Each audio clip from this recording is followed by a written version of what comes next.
I cheated with a guy I met at the homeless shelter where I volunteered and he got me pregnant then disappeared, and now I live at that same shelter myself with nowhere else to go.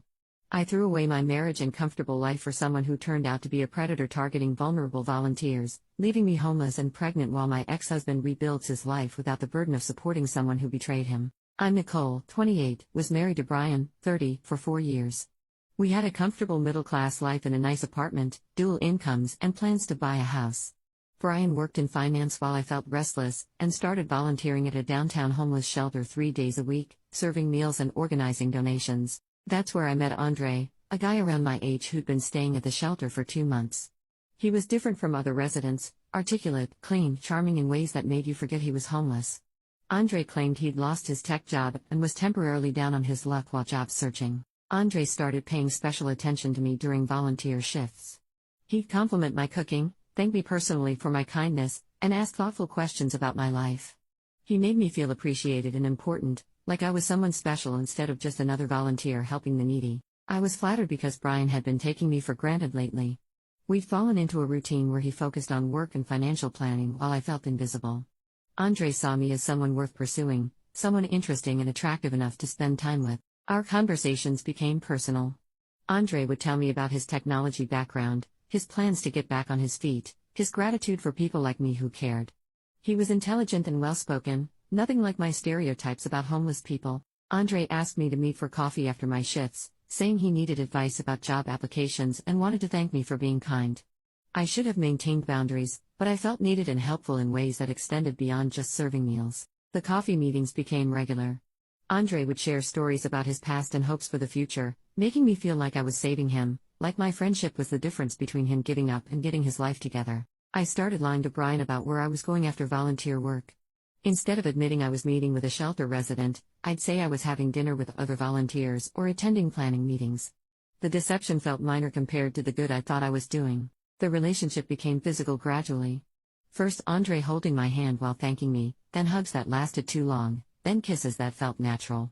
He made it seem romantic instead of inappropriate, like we'd found something special despite the circumstances. When Andre suggested getting a hotel room so he could properly show his appreciation, I convinced myself it was about helping someone who needed emotional connection. Brian was working late constantly, and I felt lonely. Andre made me feel wanted and valued. We started meeting regularly at cheap motels. Andre would text during my shifts, asking when we could be together, telling me how much our relationship meant to him. I felt like I was living 2 lives, boring wife at home, savior and lover at the shelter. I was caught up in the fantasy of rescuing someone through love. Andre talked about getting interviews, how things were looking up, how he couldn't wait to get back on his feet so we could build something real together. I believed I was helping him recover his life. The affair continued for 3 months while Andre remained at the shelter, claiming his job search was taking longer than expected. I never questioned why someone with tech skills couldn't find employment, or why he seemed content to stay homeless while pursuing a relationship with a married volunteer. Then I missed my period.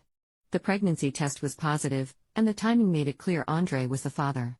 Brian and I had been using protection because we weren't ready for children, but Andre and I had been careless. When I told Andre about the pregnancy, his reaction was devastating. Instead of being excited or supportive, he became distant and started talking about how complicated this made everything. He said he needed time to figure out what this meant for his future. Within a week, Andre had left the shelter without telling anyone where he was going. He packed his belongings one night and disappeared, leaving no forwarding information. I tried calling, but his number was disconnected. I went to the shelter daily for 2 weeks, hoping Andre would return. That's when another resident told me the truth. Andre wasn't a down on his luck tech worker. He was a predator who'd been targeting female volunteers at different shelters for years, using charm and sob stories to manipulate women into relationships. The resident said Andre had bragged about how easy it was to seduce married volunteers who thought they were saving him. He'd done this at multiple facilities, always disappearing when women got too attached. I was just his latest mark. I realized I'd been completely played by someone who'd studied how to exploit the kindness of volunteers. Everything about our relationship had been calculated manipulation designed to get what he wanted from someone naive enough to believe his lies. Now I had to face the consequences. I was pregnant by a con artist who'd disappeared, married to a man I'd been betraying for months. I couldn't hide the pregnancy from Brian, and I couldn't pretend it was his when the timing didn't work, then disappeared, and now I live at that same shelter myself with nowhere else to go. Brian filed for divorce immediately after learning about the affair and pregnancy. He couldn't understand how I'd risked our marriage for someone I'd met at a homeless shelter, someone who'd obviously been using me. He refused to raise another man's child, especially when that man was a predator who'd manipulated his wife. The divorce was swift and brutal. Brian kept our apartment since he could afford the rent alone. He kept most of our shared assets and made it clear he never wanted to see me again once the legal paperwork was finalized. I had to quit volunteering at the shelter immediately. The staff was horrified when they learned about my relationship with Andre, and they couldn't have someone working there who'd been so easily manipulated by a resident. My poor judgment made me a liability. Without Brian's income, I couldn't afford our lifestyle on my salary alone. I had to move out of our nice apartment and find cheaper housing, but even studio apartments were beyond my budget once I factored in medical expenses and eventual childcare costs. My family was devastated when they learned what happened.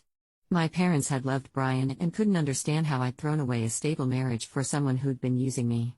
They offered minimal support, too disappointed by my choices to be truly helpful. The job search became impossible as my pregnancy progressed.